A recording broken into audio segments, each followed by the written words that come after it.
ராமானுஜதயா பாத்திரம் ஞான வைராகிய பூஷணம் ஸ்ரீமத் வெங்கடநாதார்யம் வந்தே வேதாந்த தேசிகம்.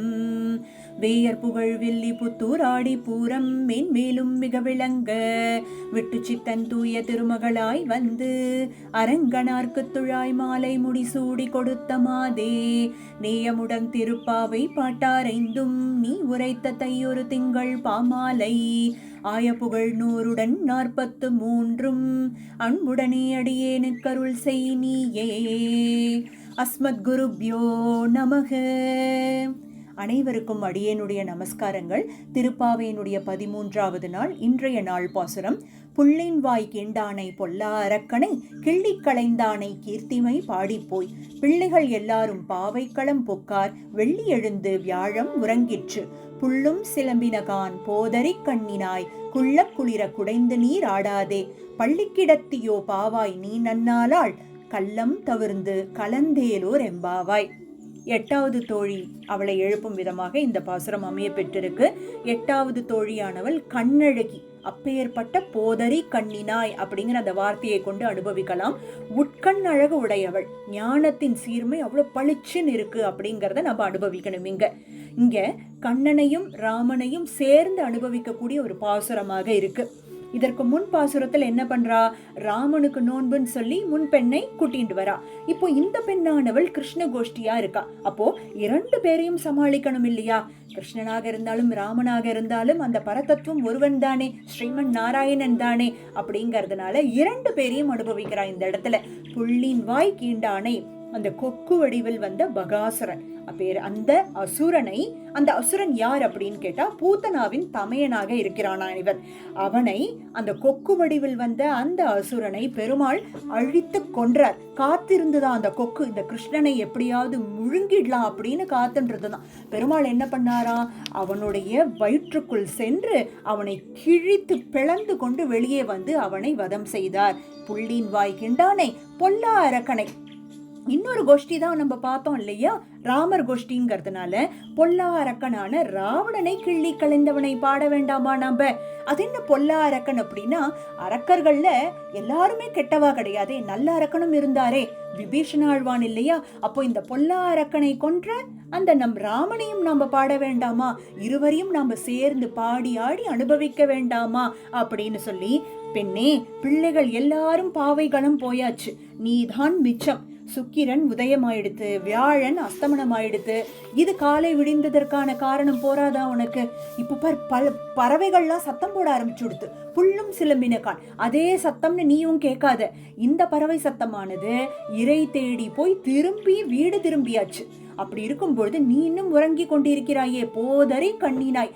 அப்பேற்பட்ட கண்ணழகு உடையவளே, கண்ணழகிய நீ தூங்கலாமா? குள்ள குளிர குடைந்து நீர் ஆட வேண்டாமா? நம்ம அனைவரும் சேர்ந்து அனுபவிக்க வேண்டாமா? தூங்கிண்டா இருப்ப? மனசுல தனியா திருட்டுத்தனமா அந்த கண்ணனை நீ அனுபவிக்க கூடாது.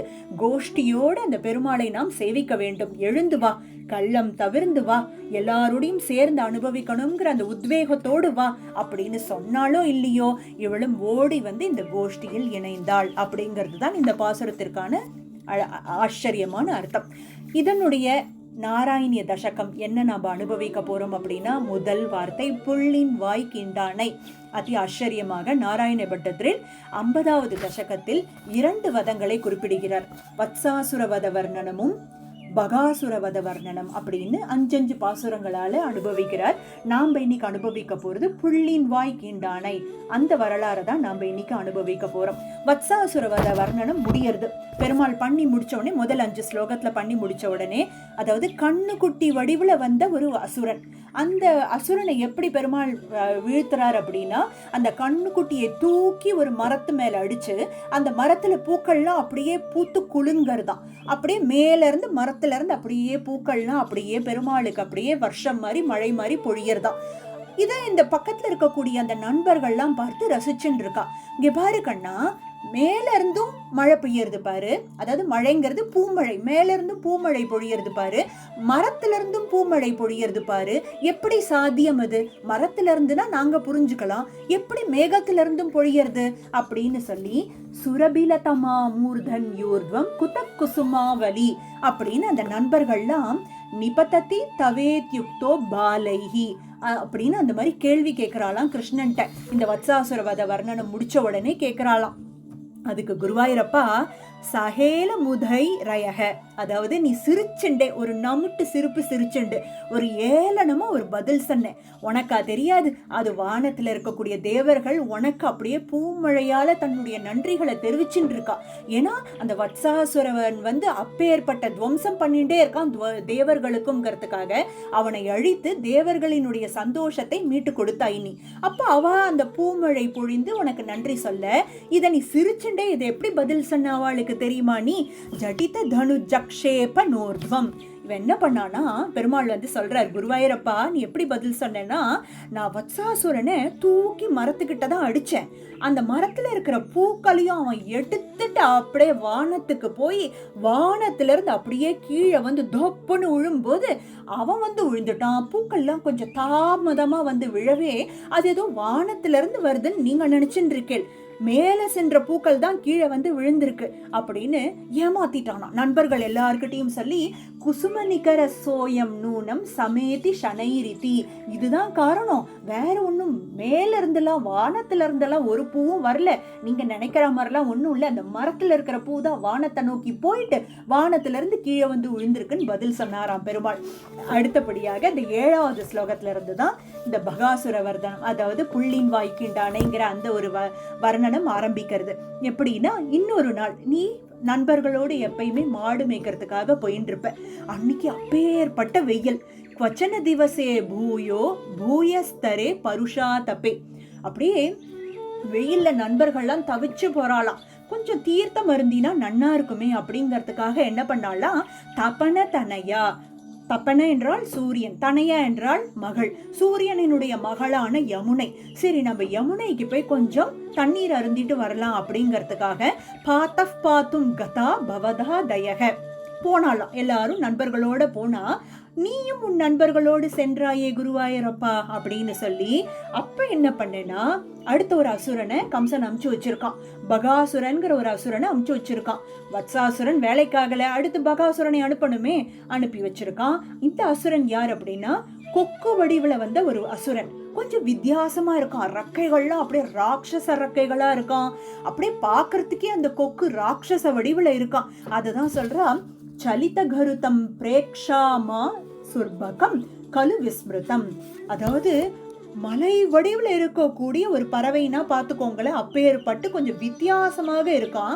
ஆனா வெளுத்த நிறத்துல இருக்கான், வெளுத்த மலை போல. அந்த மலையானது எப்படின்னா, அந்த கைலாச சைலம் இவாபரம், கைலாச மலை போல இருக்கான். அப்படியே வெள்ளை வெள்ளையர்னு இருக்கான், அப்படியே ராட்சச உருவில இருக்கு அப்படின்னு சொல்லி அப்ப இவாள்லாம் அதை வட்டதிரியில் அதை ஓமப்படுத்தி ரசிக்கிறார். எப்படின்னா, முன்னொரு காலத்துல மலைகள்லாம் பறக்கக்கூடிய திறமை இருந்ததாகவும் இந்த மலைகளினுடைய ரெக்கைகளை இந்திரன் தான் வெட்டினான் அப்படிங்கிறது நம்மளுடைய சாஸ்திரங்கள் சொல்றது.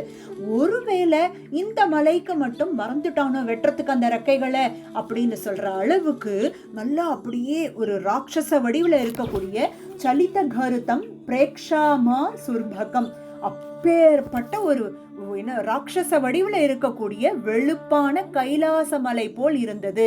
ராட்சச வடிவில் அந்த கொக்கு அப்படின்னு சொல்லி அந்த பகாசுரனை இந்த இடத்துல வர்ணிக்கிறார். அடுத்தபடியாக அந்த பகாசுர வர்ணனம் எப்படி நடக்கிறதுங்கிறது தான். பிபதி சலீலம் கோபப்ராதே பவந்தம் அபித்ருதக, உன் நண்பர்கள்லாம் தண்ணீர் பருக போயாச்சு, நீ மட்டும் தங்கி இருந்த. என்னது இது கொஞ்சம் சரியில்லையே, உன் கண் மட்டும் அந்த கொக்கின் மீது தான் இருந்தது குருவாயூரப்பா. அப்ப என்ன பண்ணித்தான், கொக்கு எப்பயுமே தன்னுடைய இரையை கிடைக்கிற வரைக்கும் அவன் அப்படியே ஆடாம அசையாம வெச்ச கண்ணு விடாம அப்படியே பார்த்துட்டே இருக்குமா. அந்த கொக்கு என்ன பண்ணித்தான், உன் கிட்ட அதனுடைய இறை நீதாங்கிற அளவுக்கு உன்னை அப்படியே விழுங்கிடுத்தான். அப்படியே கிருஷ்ணனை விழுங்கிடுத்து அந்த கொக்கு. நீ என்ன பண்ணின குருவாயூரப்பா, நீ வயிற்றுக்குள் சென்று அந்த கொக்கினுடைய வயிற்றுக்குள் சென்று என்ன பண்ணின, சகில நிகிலன் அக்னி பிரக்யம், அப்படி அக்னி போல் அப்படி கொழுந்து விட்டு எரிய ஆரம்பிச்சிட்டே நீ. அந்த அக்னியை அவனால சமாளிக்கவே முடியல. கொக்கு பயந்துடுத்தான். கொக்கு ஒன்ன எப்படியாவது வெளில தள்ளிடணும், அச்சுச்சோ நாம மாட்டின்ட்டோமே அப்படிங்கிற மாதிரி புனர்திருத முத்வமன் அப்படியே உமிழ்ந்துடுத்தான் உன்னை. அப்படியே ஐயோ வெளில போனா போற, ஐயோ உள்ள படுத்துறானே எப்படி அப்படிங்கறதுனால விழுங்கின எந்த வேகத்துல விழுங்கினானோ அதே வேகத்துல உன்னை வெளில தள்ளுறதுக்கு அவன் அப்படியே தன்னை தயார்படுத்திட்டு வெளில உமிழ்ந்தான். நீ என்ன பண்ணின? நீ வெளியே வரும்போது அந்த 2 அலகுகளை விரித்து கிழித்து அப்படியே இந்த மாதிரியான தீய சக்திகளை வெட்டி கிழிவதில் நீ ஒன்ன விட கெட்டிக்காரன் வேற யாரும் இல்லைங்கிறத நிரூபணம் பண்ணி காமிச்ச குருவாயூரப்பா நீ. அப்படிதான் சொல்ற. கலஜனபிதா சுஞ்சுஷ் சுஞ்சு பிரகிருஹ்ய ததாரதம்.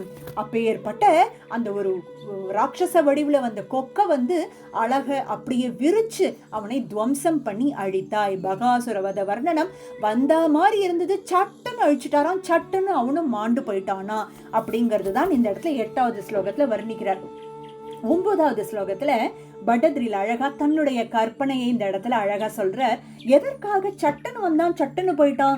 ஒன்னும் வந்தான், கொஞ்சம் கூட ஒரு முயற்சிக்கல, கொஞ்சம் கூட எதுவுமே பண்ணல, உள்ள போனார் பெருமாள், கீச்சின் வெள்ள அவனை வதம் பண்ணிட்டார் அப்படிங்கிற மாதிரி. ஏன்னா 2 காரணங்கள் சொல்றார். சபதி சகஜாம் சந்திருஷ்டும் வா விருதாம் கலு பூத்தனாம். ஒருவேளை அக்காவை போய் பார்க்கணுங்கிற ஆசை வந்துடுத்தோம் அவனுக்கு அப்படிங்கறதுனால அக்காவை சீக்கிரம் போய் பார்க்கணுங்கிற ஆசையில அவனும் கடகடகடன் வந்தான் போனான்னு கிளம்பி போயிட்டான் அப்படிங்கிறார். அப்படி இல்லாட்டி அனுஜமகமம் அப்யக்ரே கத்வா பிரதீக்ஷித்து மேவவா. இன்னொரு காரணம் என்னவா இருக்கும் அப்படின்னா, இவனுடைய தம்பி அகாசுரன் அவனை வரவேற்கணுங்கிறதுக்காக, மலைப்பாம்பு வடிவில் இருக்கக்கூடிய ஒரு அசுரன் அனுஜனை வரவேற்கணுங்கிறதுக்காக ஒருவேளை இவன் சீக்கிரம் கிளம்பி போயிட்டானா, ஏன்னா அடுத்து இவன் வேலை முடிஞ்சாதானே அடுத்து அவனை அனுப்ப முடியும், கம்சன் அவன் வரணுங்கிறதுக்காக இவன் கிளம்பி போயிட்டானா. எப்படி இருந்தாலும் சமண நிலையம் யாத்தே தஸ்மின், நீ யமன் வீட்டிற்கு சென்று அடைந்தாய் அப்படின்னு சொல்லி பகாசுரனை முடித்து தேவர்கள்லாம் மேல இருந்து அப்படியே உனக்கு பூமழை பொழிய நீ விருந்தாவனம் திரும்பினாய். கிரதி சுமனோ விருந்தம் விருந்தாவனாத் கிருஹமையதாக அப்படின்னு சொல்லி இந்த வதம் முடிஞ்ச உடனே எப்படி தேவர்கள்லாம் மகிழ்ச்சியோடு பூமழையை பொழிந்தார்கள். எப்படி வத்சாசுரவதம் முடிஞ்ச உடனே எப்படி சந்தோஷப்பட்டாலோ அதே மாதிரி பகாசுரவத வர்ணனம் முடிஞ்ச உடனே தேவர்கள் அப்பேற்பட்ட சந்தோஷத்தோடு மேலே அப்படியே பூமழை பொழிந்தார்கள். இதெல்லாம் முடிச்சுட்டு பெருமாள் எல்லாத்தையும் முடிச்சுட்டு அப்படியே ஒண்ணுமே தெரியாத மாதிரி எதுவுமே பண்ணாத மாதிரி லலித முரளிநாதம் தூரான் நிஷம்ய வதுஜனைஹி, ஒண்ணுமே தெரியாத மாதிரி இனிமையான உன்னுடைய லலித முரளி நாதத்தை அனைவரும் கேட்க அப்படியே மாடு மேத்தி முடிச்சுட்டு வரா மாதிரி திரும்பி வந்துட்டு இருக்க. ஆட்சிகள்லாம் உன்னுடைய அந்த லலித முரளி நாதத்தை கேட்ட உடனே அப்படியே ஓடி வராலாம், ஆனந்தமா அப்படியே வெச்ச கண்ணு விடாம உன்னையே பாக்குறா. நீ அவளையே அப்படியே பார்த்து அப்பேற்பட்ட சந்தோஷத்தை உன் கண்களாலே அவளுக்கு நீ கொடுக்கிற. யசோதா நந்தகோபருக்கும் ஆனந்தத்தை கொடுக்கிறாய். உன்னுடைய ஒவ்வொரு அசைவும் அவளுக்கு ஆனந்தத்தை கொடுக்கிறது. குருவாயூரப்பா, அதே காட்சியை எனக்கும் அருளுகிறாய். எப்பேற்பட்ட ஆனந்தம்! அன்னைக்கு நீ எப்படி அந்த காட்சியை கொடுத்து அவளுக்கு ஒரு பேரின்பத்தை கொடுத்தாயோ அதே மாதிரியான இன்பத்தை நானும் இன்று அனுபவிக்கிறேன் சொல்லி, இருப்பினும் எனக்கு என்னுடைய நோய்களையும் தூர ஓடும்படி செய்வாயாக. எப்படி இந்த வந்த அசுரன்லாம் இடம் தெரியாம ஓடி போனானோ அதே மாதிரி என்னுடைய நோய்களும் தூர ஓடி போகணும் அப்படின்னு சொல்லி இந்த பகாசுரவத வர்ணனத்தை அதி ஆச்சரியமாக பட்டத்ரியில் 50வது தசகத்தில் முடிக்கிறார். ஆக நாம் இன்னைக்கு 13வது திருப்பாவை பாசுரத்துல புள்ளின் வாய்க்கிண்டானை பொல்லா அரக்கனை அப்பேற்பட்ட 2 சாகசங்களை பண்ணினவனை நம்ம பாட வேண்டாமான்னு கேட்டதுக்கு பட்டத்ரியில் அழகாக பாடி அழகாக முடிச்சுட்டார். நாளைக்கு 14வது திருப்பாவை பாசுரத்தோடு நாராயணிய தசகத்தையும் சேர்ந்து அனுபவிப்போம். அஸ்மத் குருப்யோ நமக. ஆண்டாள் திருவடிகளே சரணம். சீரார் தூப்புல் திருவேங்கடமுடையான் திருவடிகளே சரணம்.